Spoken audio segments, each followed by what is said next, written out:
베드로는 성령님의 이끄심에 순종하여 자신의 지성과 전통과 두려움이라는 감정을 뛰어넘고 이방인 고넬료의 집을 방문하여 구원의 말씀을 전했습니다. 그러나 비난과 공격을 받았습니다. 순종의 길에 항상 좋은 일만 있는 것이 아닙니다. 순종했는데도 비난과 공격을 당할 수 있습니다. 순종했는데도 갈등의 상황이 펼쳐질 수 있습니다. 이런 갈등의 상황 속에 예루살렘 교회 성도들처럼 유 메시지로 상대방을 공격하지 않았으면 좋겠습니다. 성숙한 하나님의 사람 베드로처럼 아이 메시지로 차근차근 차례대로 설명할 수 있는 그런 여유와 역량을 기를 수 있기를 바랍니다. 바로 그 연습장이 목장입니다. 목장 식구들의 코칭 가운데 목장에서 연습하고 가정에서 일터에서 아름다운 결실을 맺고 누리게 되는 것입니다. 베드로는 아이 메시지로 고넬료 집을 방문하여 복음을 전하게 된 경위를 쭉 설명하다가 내가 누구이기에 하나님을 능히 막을 수 있겠습니까? 라고 결론을 내렸습니다. 저와 여러분 모두의 결론이 될 수 있기를 소망합니다. 이것이 바로 내재하시는 그리스도, 우리의 모든 것을 주관하신다는 확신의 삶 제1단원 고백의 구체적인 모습이라고 할 수 있습니다. 그렇다면 내가 나의 지성과 감정과 경험 전통을 뛰어넘어 순종해야 할 하나님의 뜻과 하나님의 음성을 어떻게 들을 수 있는가? 하나님께서는 가장 보편적으로 양심을 사용하십니다. 가장 확실한 통로로 성경 말씀을 사용하십니다. 그리고 기도를 통해, 환경을 통해, 사람들을 통해, 무엇보다도 주일 예배와 주일 예배 설교 말씀을 통해 저와 여러분에게 말씀해 주시는 것입니다. 특별히 이 모든 것들이 때로는 우연처럼, 때로는 반복해서 한 방향을 가리킬 때는 지금 하나님의 특별한 인도하심이 찾아와 있을 가능성이 많이 있습니다.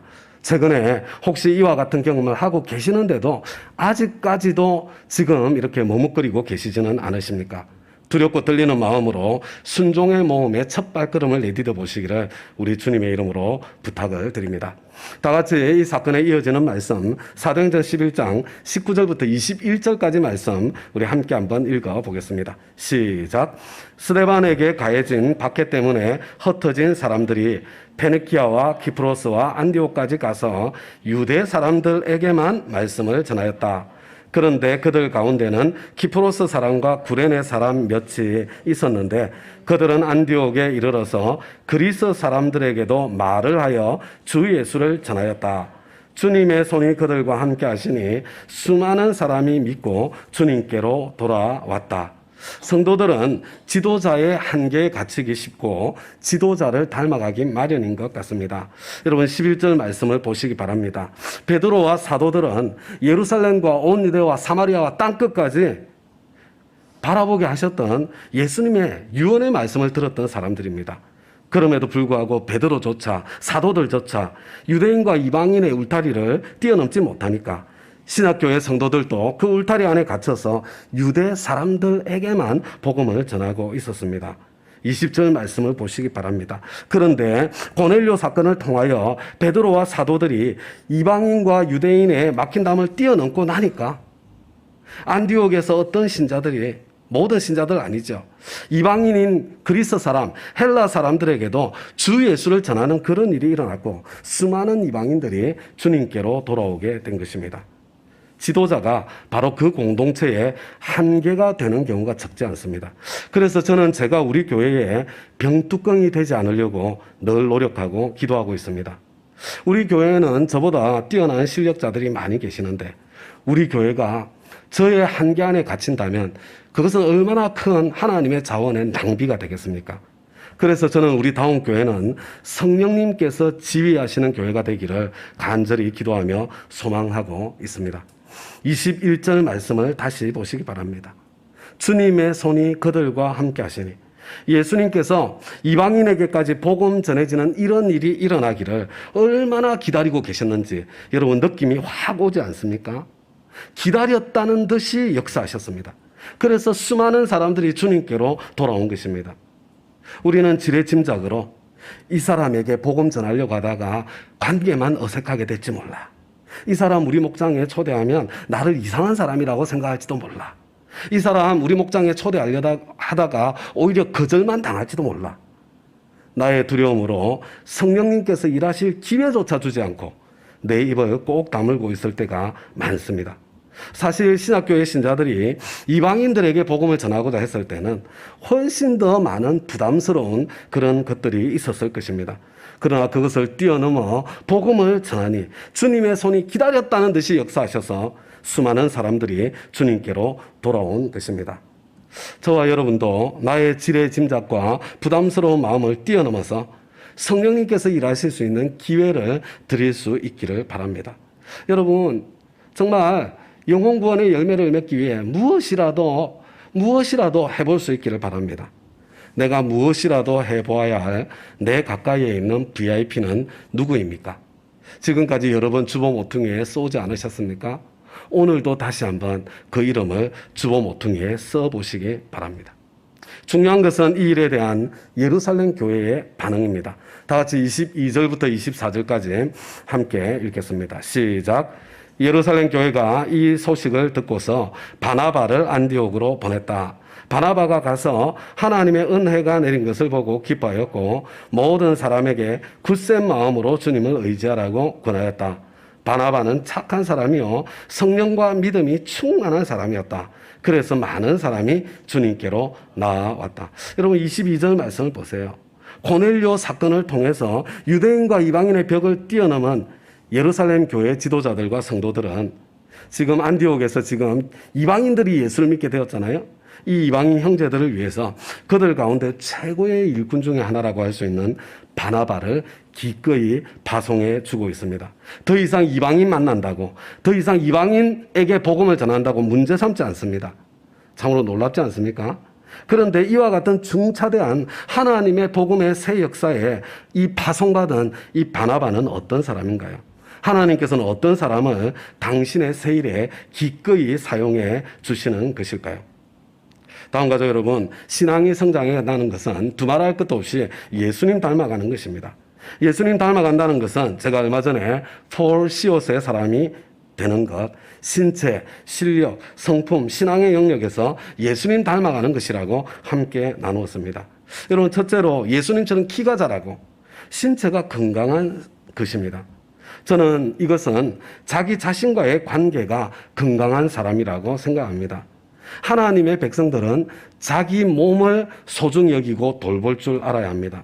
자기 몸을 사랑할 줄 알아야 합니다. 그래야 이웃을 자기 몸 사랑하는 것처럼 사랑할 수 있습니다. 그래야 아내를 자기 몸 돌보는 것처럼 돌볼 수 있는 것입니다.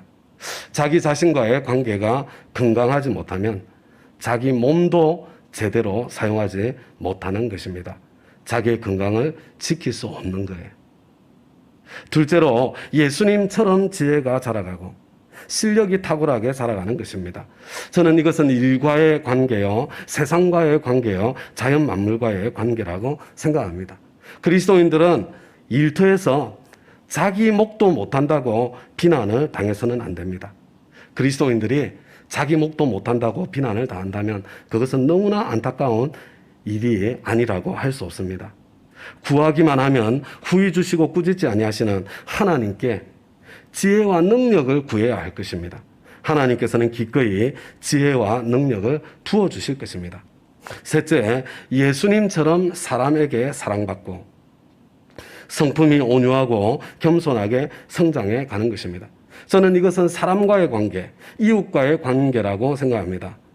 여러분, 내 곁에 사람이 나와 함께 할 때 쉼을 얻고 그래서 나와 함께 하기를 좋아하게 되는 그런 사람이 되어가는 것입니다. 예수님처럼 겸손하고 온유한 사람은 내 가까이에 다가오는 사람에게 긴장을 가져다 주는 것이 아니라 쉼을 선물해 줍니다. 저와 여러분 자신을 한번 돌아보시기 바랍니다. 내 가까이에 있는 사람이 나 때문에 긴장을 합니까? 아니면 나로 인해 쉼을 얻고 있습니까? 아내에게 긴장이 아니라 쉼을 주는 겸손하고 온유한 남편으로 성장해 가야 합니다. 남편에게 긴장이 아니라 쉼을 주는 겸손하고 온유한 아내로 성장해 가야 합니다. 자녀들에게 긴장이 아니라 쉼을 주는 겸손하고 온유한 부모로 성장해 가야 합니다. 목장 식구들에게, 교회 식구들에게, 직장 동료들에게, 부하 직원에게 긴장이 아니라 쉼을 주는 겸손하고 온유한 사람으로 예수님 닮은 사람으로 함께 성장해 갈 수 있기를 바랍니다. 그리고 넷째로 예수님처럼 하나님께 사랑받는 사람, 신앙이 성숙한 사람입니다. 저는 이것은 하나님과의 관계에 대한 이야기라고 생각합니다. 이것을 한마디로 말하면 날마다 경청의 방 큐티가 습관으로 자리 잡은 사람, 그래서 순간순간 주님께 질문하며 주님과 동행하는 사람이라고 생각합니다.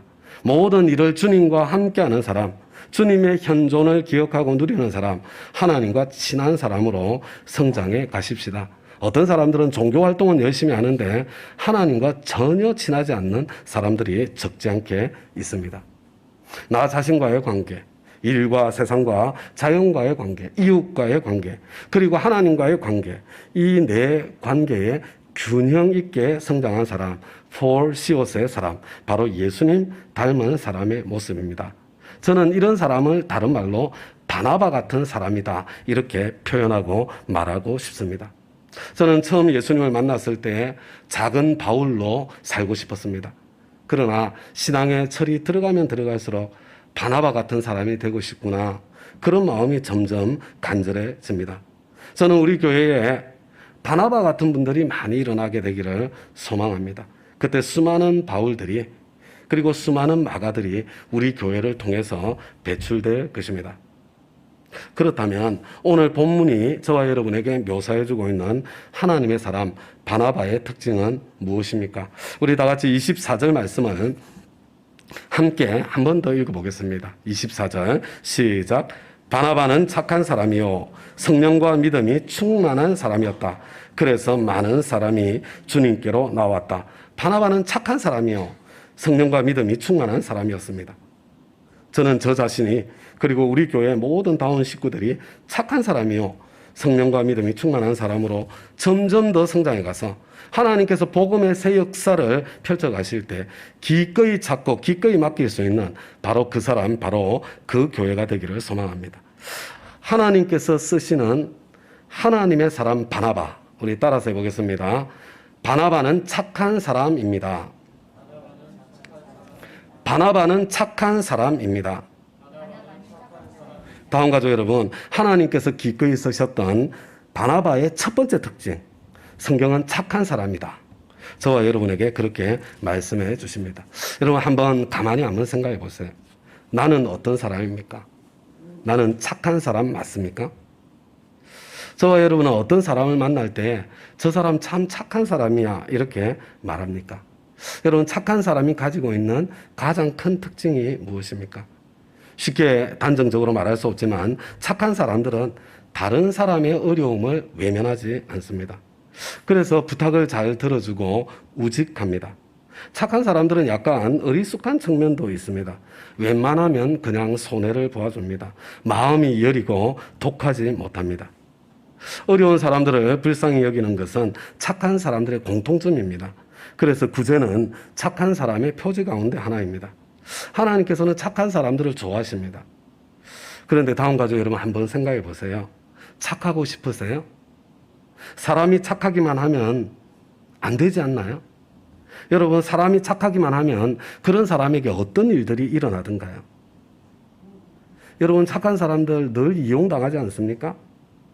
이 세상에는 착한 사람을 무자비하게 이용하는 악한 사람들과 착한 사람들을 교묘하게 이용해 먹는 영악한 사람들로 가득 차 있습니다. 세상에만 그런 것이 아니라 교회에도 그런 사람들이 많습니다. 목사님들 가운데도 그런 사람들이 적지 않습니다. 그래서 우리 주님께서는 비둘기처럼 순결하라고만 말씀하지 않으시고 착하라고만 말씀하지 않으시고 뱀처럼 지혜롭기도 해야 된다고 말씀하신 것입니다. 다음 가족 여러분, 착함에는 두 종류가 있습니다. 건강하고 성숙한 착함이 있고 병든 착함이 있습니다. 건강하게 착한 것이 아니라 착한 병에 걸려 있으신 분들이 적지 않게 있는 것입니다. 혹시 착한 사람 신드롬이라는 말, 착한 사람 컴플렉스라는 말 혹시 들어보셨습니까? 내가 착한 사람인가? 아니면 착한 병에 걸린 사람, 착한 사람 컴플렉스에 지금 빠진 사람인가? 여러분 그것을 어떻게 구별할 수 있을까요? 여러분 이 착한 사람은요, 남을 도와주고 난 뒤에 마음의 기쁨과 보람을 늘 느껴요. 근데 착한 병에 걸린 사람들은요, 항상 남의 부탁을 잘 들어주고 어떤 부탁을 해도 거절을 하지 못하기 때문에 늘 바쁜 경우가 많고 그리고 힘든 경우가 많습니다. 그래서 이 착한 병에 걸린 사람들은요, 남의 부탁은 잘 들어주는데 근데 속으로는 지금 내가 뭐 하는 거지? 이건 아닌 것 같지 않아? 여러분, 이런 생각이 내 속에서 스물스물 올라옵니다. 겉으로는 자기 표현을 잘 못하기 때문에 듣기만 하는 경우가 많지만 마음속으로는 늘 궁시렁거리며 비판하는 경우도 많습니다. 어쩔 수 없어서 부탁을 거절한 경우에도 그냥 부탁 들어줄 걸 하고 계속 후회하면서 지내는 그런 모습을 보게 됩니다. 모든 일에 자기 탓을 하는 경우가 많고 쉽게 상처를 받고 또 그것이 오래 갑니다. 자기가 해야 될 일은 다 끝났는데 남의 일 처리하느라 손해보기도 하고 남의 일 때문에 내 일 다 끝내지 못하고 손해를 보는 경우도 많습니다. 남들이 날 뭘로 볼까? 그런 생각이 자주 들고 그래서 남의 눈치를 심하게 살피고 싫다는 말을 못합니다. 자기 의견은 없고 늘 순종적이고 그래서 우울감에 젖어드는 경우도 적지 않습니다. 제가 가만히 보니까요, 착한 사람이 건강하지 못한 환경에서 성장할 때 착한 병에 잘 걸리게 되는 것 같습니다. 왜 착한 사람들이 착한 병에 걸리는가? 아마도 여러 가지 다양한 이유들이 있을 것입니다. 그런데 안타깝게도 주로 부모님의 영향이 가장 크다고 합니다. 부모가 너무 무섭거나 부부 사이가 좋지 않아서 가정 불화의 모습을 자주 자녀들에게 보여주거나 아니면 자식들을 차별해가지고 그래서 차별받는 자녀가 부모에게 잘 보이려고 필사적인 노력을 기울이다가 착한 병에 걸리거나 그리고 장남 장녀들이 착한 병 걸리는 경우가 많다고 하는데요. 부모가 지나친 책임의식을 부여할 때 여러분 이런 경우에 착한 사람 컴플렉스에 빠지게 되는 경우가 많다고 합니다. 다음 가족 여러분, 혹시 이 자리에 내가 착한 사람이 아니라 지금 착한 병에 걸린 사람이로구나. 여러분 혹시 그렇게 느껴지시는 분들이 계시다면요. 여러분 그것만 깨달았다고 해도 정말 너무나도 소중한 것을 지금 깨달은 거예요. 근데 내가 만약에 착한 사람 컴플렉스, 착한 병에 걸려 있다면 어떻게 거기에서 벗어날 수 있을까요? 착한 사람 컴플렉스에 벗어나려면 거절하기를, 싫다고 말하기를 연습해야 된다고 말하는데 아니 지금 내가 그러고 싶어서 그러고 있어요? 내가 지금 병에 걸렸는데 혼자서 연습으로 어떻게 거기에서 벗어날 수 있다는 말입니까? 여러분 그렇게 하다가는요 오히려 냉소적인 사람, 지독한 사람으로 전락해버리게 되는 경우도 저는 적지 않게 보았습니다. 다음 가족 여러분, 비둘기처럼 순결하기만 해서는 다른 말로 착한 병에 걸린 채로는 이 험한 세상에 주님께 쓰임받기는커녕 이리때에 밥이 되고 마는 것입니다. 착하기만 해서는 안 됩니다. 뱀처럼 지혜롭기도 해야 합니다. 바나바처럼 성령 충만하고 믿음 충만한 사람으로 여러분 성장해 가야 되는 거예요. 하나님께서 쓰시는 사람 바나바의 특징 두 번째, 우리 따라서 하겠습니다. 바나바는 성령 충만한 사람입니다. 바나바는 성령 충만한 사람입니다. 다음 가족 여러분, 성령 충만한 사람은 어떤 사람일까요? 여러분 이게 성령 충만한 사람에 대한 오해도 너무 많아요, 우리 가운데. 여러분 성령 충만하려면요 제일 먼저 내 안에 성령님이 계셔야 돼요. 여러분 성령님이 계시지 않잖아요. 성령 충만할 기회조차 없는 거예요. 나는 착한 사람이야, 나는 착한 병에 걸린 사람이야, 그렇게 생각되시는 분들은요 여러분 먼저 예수님을 구주와 주님으로 영접하셔서 성령님을 내 안에 모셔야 돼요. 그래야 이 착한 병을 뛰어넘을 수 있는 길이 열립니다. 에베소서 5장에 술 취하지 말라, 이는 방탕한 것이니 오직 성령의 충만을 받아라, 그런 말씀이 있습니다. 왜 술 취하는 것과 성령 충만을 대비시킬까요? 여러분 술 취하는 것과 성령 충만에는 공통점이 있기 때문이에요. 술 취한 것은 지금 술의 지배 아래, 술의 통제 아래 지금 행동하고 있는 겁니다. 성령 충만은 성령님의 통치 아래 사는 것을 의미합니다. 그러니까 성령이 충만하다는 것은요 성령님께서 말씀하시고 성령님께서 인도하실 때에 항상 성령님 뜻에 따라 순종할 준비가 되어 있는 상태를 말하는 것입니다. 그렇기 때문에 성령 충만한 사람은 여러분 제일 먼저 성령님께 민감하고요. 성령님의 음성을 들을 수 있는 실력을 갖추고 있는 사람이에요. 성령 충만하면요. 착한 병 저절로 이길 수 있습니다. 나는 부탁을 들어주고 싶은데 나는 그 부탁에 거절할 힘이 없는데 성령님께서 노라고 말씀하시면 내가 성령님께 순종해서 노 그렇게 대답해 줄 수 있게 되는 것입니다. 아니면 나는 지금 이용당하고 있는 것이 틀림이 없는데 그래서 노라고 말하고 싶은데 성령님께서 yes 그렇게 말씀해 주시면 그를 구원하고 섬기기 위해서 이용당해 줄 수 있게 되는 거예요. 여러분 이용당하는 것은요 착한 병에 걸린 사람의 모습이지만 필요에 따라 이용당해 줄 수 있는 것은 건강하게 착한 사람만이 할 수 있는 것입니다. 내가 왕으로 사는 사람은 착한 병에서 벗어날 수가 없습니다. 내가 왕의 자리에서 내려와서 성령님의 이끄심을 따라 살 수 있게 될 때 우리는 자연스럽게 착한 사람 컴플렉스를 이겨내고 건강한 삶을 살아낼 수 있게 되는 것입니다. 그렇다면 어떻게 성령 충만하게 되고 그 성령 충만한 상태는 어떻게 유지할 수 있을까요? 그런 질문이 또 생기게 되는 거예요. 하나님께서 쓰시는 사람 바나바의 특징 첫 번째 바나바는 착한 사람입니다. 두 번째 바나바는 성령 충만한 사람입니다. 세 번째 따라서 하겠습니다. 바나바는 믿음 충만한 사람입니다. 바나바는 믿음 충만한 사람입니다.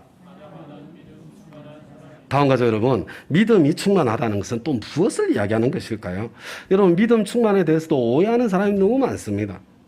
나는 믿음이 충만한 사람입니까? 그렇지 않습니까? 우리는 믿음 충만한 사람 그러면 어떤 사람이 떠오르세요? 무대뽀 같은 사람, 말이 안 통하는 사람, 신념이 투철한 사람, 한다면 하는 사람. 여러분 그런 모습으로 믿음 충만한 사람 생각할 때가 많은 것 같아요. 다음 가죠 여러분. 그 믿음이 충만한 게 아니에요. 여러분 믿음이라는 단어의 가장 기본적인 뜻이 무엇입니까? 여러분 믿음은요 원래 기대고 의지한다는 뜻입니다. 나는 영어를 한마디도 못하는데 영어 잘하는 친구와 함께 미국 여행을 하게 되었다고 생각해 보세요. 그럼 뭐라고 그래요? 친구에게 난 너만 믿어. 여러분 그게 믿음이에요. 기대고 의지하는 것입니다. 믿음의 본질이 기대고 의지하는 것이기 때문에 자존심 센 사람, 자기가 강하다고 생각하는 교만한 사람은 믿음의 세계에 거의 들어올 수가 없습니다. 믿음은 오직 자신의 약함을 인정할 줄 아는 겸손한 사람들의 것입니다. 그러므로 믿음이 충만하다는 것은 항상 겸손하게 하나님을 기대고 의지한다는 것을 의미합니다. 하나님 앞에서만큼은 내 자존심을 내려놓을 줄 아는 사람을 의미하는 거예요. 그래서 믿음이 충만한 사람의 표지는요, 언제나 기도가 됩니다. 나의 약함을 겸손하게 받아들이고 기도로 하나님을 기대고 의지하니까 내 한계도 뛰어넘을 수 있는 것입니다. 내가 내 힘으로 할 수 없는 일이라고 하더라도 나에게 그것을 할 수 있는 능력이 부족하다는 것을 알고 있다고 하더라도 하나님의 뜻이면 순종의 발걸음을 내디딜 수 있고 그래서 믿음 충만한 사람을 통해서 하나님 거기에 역사가 일어나고 나타나게 되는 거죠. 하나님께서 하나님의 새 일에 기꺼이 사용해 주신 바나바는 여러분 뭐예요? 무엇보다도 착한 사람이었어요. 첫 번째 특징이 착함이었습니다. 그러나 착하기만 한 착한 병에 걸린 사람은 아니었습니다. 성령 충만하고 믿음 충만하여 성령님께 민감하고 성령님께 순종할 준비가 되어 있고 늘 겸손하게 기도하고 하나님을 기대고 의지하는 그런 사람이었기 때문에 착한 병에 휘둘리지 않고 자신의 착함을 건강하게 발휘하며 하나님께 쓰임받을 수 있었던 것입니다. 비둘기처럼 순결하기만 한 사람이 아니라 뱀처럼 지혜롭기도 한 사람이었습니다. 이런 바나바를 통해서 안디옥 교회에 부흥이 더해진 것은 당연하다고 할 수 있지 않겠습니까? 우리 계속해서 이어지는 말씀, 오늘 마지막 말씀입니다. 25절과 26절 우리 함께 읽겠습니다. 시작. 바나바는 사울을 찾으려고 다소로 가서 그를 만나 안디옥으로 데려왔다. 두 사람은 1년 동안 줄곧 거기에 머물면서 교회에서 모임을 가지고 많은 사람을 가르쳤다. 제자들은 안디옥에서 처음으로 그리스도인이라고 불렸다. 착하고 믿음과 성령이 충만했던 바나바는 정말 겸손한 사람이에요. 자신의 부족함을 잘 알았던 사람입니다. 그래서 자기의 부족한 부분을 채워줄 바로 그 영역에서 자기보다 더 실력 있는 바울을 찾아가서 데려옵니다. 다른 사람들을 의심하고 두려워하고 피하려고 했던 사울이지만 다소까지 찾아가서 데리고 와서 그에게 사역의 현장을 이렇게 나누어 주는 거예요. 제공하는 겁니다. 그리고 함께 동력합니다. 착하고 성령과 믿음이 충만했던 바나바가 없었다면 바울도 없었을 것입니다. 그들은 함께 가르칩니다. 성도들은 그 둘의 모습을 보면서 성장했고 세상 사람들과 구별되었고 세상 사람들은 그 안디옥 교회 사람들을 처음으로 그리스도인이라고 불러주었습니다. 자기들이 우리는 그리스도인이에요. 그렇게 스스로 떠벌린 것이 아닙니다. 세상 사람들이 그들을 보고 저들은 그리스도인이야 불러준 것입니다. 여러분, 그리스도인을 우리말로 표현하면 뭐라고 하면 좋겠습니까? 저들은 예수 따라가는 사람들이야. 저들은 예수 닮은 사람들이야. 저들이야말로 예수쟁이야. 여러분, 이게 얼마나 아름다운 말입니까? 저는 우리 교회에도 주위에 있는 사람들이 저 사람은 예수 닮은 사람이야. 저 사람이 진짜 예수쟁이야. 그렇게 불러주는 그런 일들이 계속해서 일어나기를 간절히 소망합니다. 이제 오늘 설교를 마무리하겠습니다. 다음 가족 여러분, 세상 사람들이 그리스도인이라고 불러준 안디옥 교회는 정말 멋진 교회입니다. 하나님께서는 이 안디옥 교회를 통해서 세계 선교를 위해서 참 멋지게 이 안디옥 교회를 사용해 주시기까지 하셨습니다. 그러나 이 아름다운 안디옥 교회는 저절로 세워지지 않습니다. 바나바와 같은 위대한 하나님의 사람이 있을 때 하나님께서 그런 사람을 통해서 세워주시는 것입니다. 이 바나바는 어떤 사람입니까? 물론 폴시옷의 사람, 예수님 닮은 사람입니다. 오늘 성경 본문은 그 바나바의 구체적인 모습을 어떻게 저와 여러분에게 소개해 주었습니까? 바나바는 착한 사람이에요. 착한 병에 걸린 사람과 구별해야 됩니다. 바나바는 성령 충만한 사람입니다. 성령님을 모시고 있고 성령님께 민감하고 성령님의 지휘에 언제나 순종할 준비가 된 사람입니다. 바나바는 믿음 충만한 사람입니다. 하나님 앞에 자기의 약함을 인정할 줄 아는 겸손한 사람이었고 그래서 늘 기도하며 하나님을 기대고 의지하는 사람이었습니다. 목장, 이런 바나바와 같은 분들을 통해 세워집니다. 교회, 이런 바나바와 같은 분들을 통해서 세워집니다. 바나바가 많은 공동체에 바울도 배출되고 마가도 배출되는 것입니다. 그런데 다음 가족 여러분, 지금 저와 여러분의 문제가 무엇입니까? 그런 줄 알겠는데 어떻게 내가 그런 사람이 될 수 있나요? 그런 사람이 되기 위해서 내가 어떻게 무엇을 해야 된다는 말씀이에요. 이게 중요한 거잖아요. 다음 가족 여러분, 이런 사람 되는 거 혼자서는 불가능한 거예요. 그래서 하나님께서 저와 여러분을 공동체로 불러주신 것입니다. 그래서 주님께서 교회를 세우신 것입니다. 여러분, 교회는 만물을 충만케 하시는 분의 충만함입니다. 여러분, 바로 이것을 이야기하는 말씀이에요. 그래서 하나님께서 저와 여러분에게 집에서 모이는 교회 목장을 선물해 주신 것입니다. 여러분, 목장에서 착한 병이 치유되고요. 목장에서 성령 충만을 받고 성령 충만을 유지할 수 있게 되고요. 목장에서 믿음 충만하게 성장하게 되는 것입니다. 오늘은 제가 특별히 착한 병에 대해서만 조금 더 말씀드리고 싶습니다. 오늘 내가 지금 착한 사람이 아니라 지금 착한 병에 걸린 사람이로구나. 여러분, 그것이 깨달아지신 분이 있다면요. 여러분, 그것만 해도 큰 축복이에요. 착한 분들께, 그리고 특별히 착한 병에 걸리신 분들께 제가 부탁드립니다. 여러분, 나의 착함만으로 살면 안 되는 거예요. 여러분, 그렇게 살면요, 이용만 당하게 됩니다. 이용당해 주는 것은 괜찮은데요. 여러분, 이용당하면서 사는 것은 그 자기 책임이에요. 착한 병에 걸리신 분들이 때로 스스로 자기를 보호하기 위해서 자기의에 빠지는 경우도 저는 들어보았습니다. 그래서 다른 사람의 부족함을 과도하게 책망하고 비판하기도 하고요. 겉으로는 자기 표현을 못하니까 아무 말을 못해도 속으로는 그런 사람을 무시하고 조롱하고 경멸하는, 궁시렁거리면서 경멸하는 그런 분들도 보았습니다. 착한 병에 걸려서 이용당하는 것만 해도 억울해 죽겠는데 그런 내 모습을 보면서 내면의 갈등 가운데 살면서 고통당하고 거기에 바리새인으로까지 전락하게 되니 여러분 그렇게 되면 얼마나 억울하고 얼마나 안타까운 일이 되겠습니까?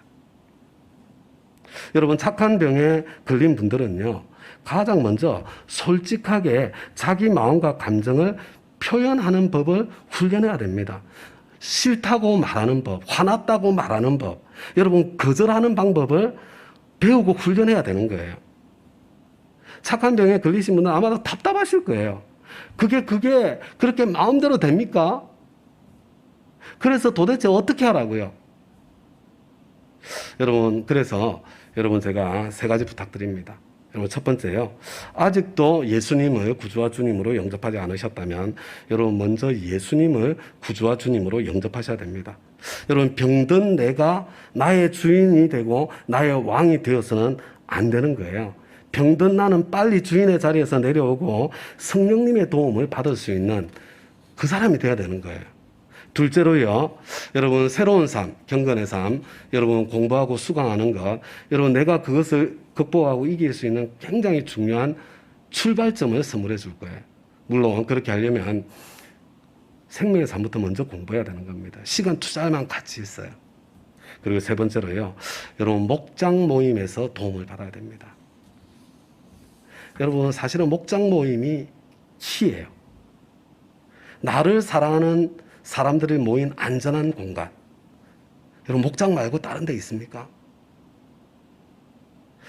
거기에서 내 마음과 내 감정을 솔직하게 아이 메시지로 표현하기를, 때로 거절하기를, 때로 싫다고 말하기를, 때로 화가 났다고 말하기를, 여러분 목장에서만 연습할 수 있는 거예요.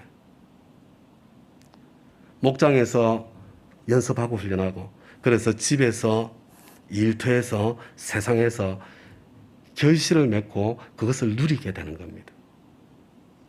그런데 다음 가족 여러분, 저와 여러분 가운데 그런 분들 계시잖아요.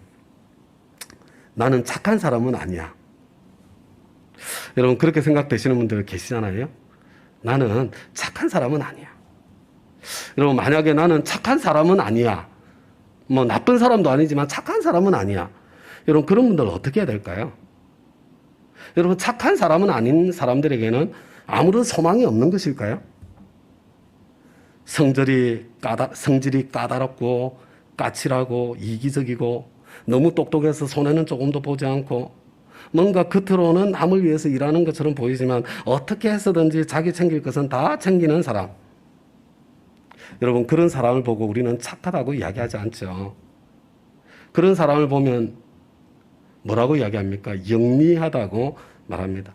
조금 더 심하면 영악하다고 말하죠. 여러분 악한 사람은 아니지만 영악한 사람들이 있습니다. 뱀처럼 지혜롭기만 한 사람들입니다.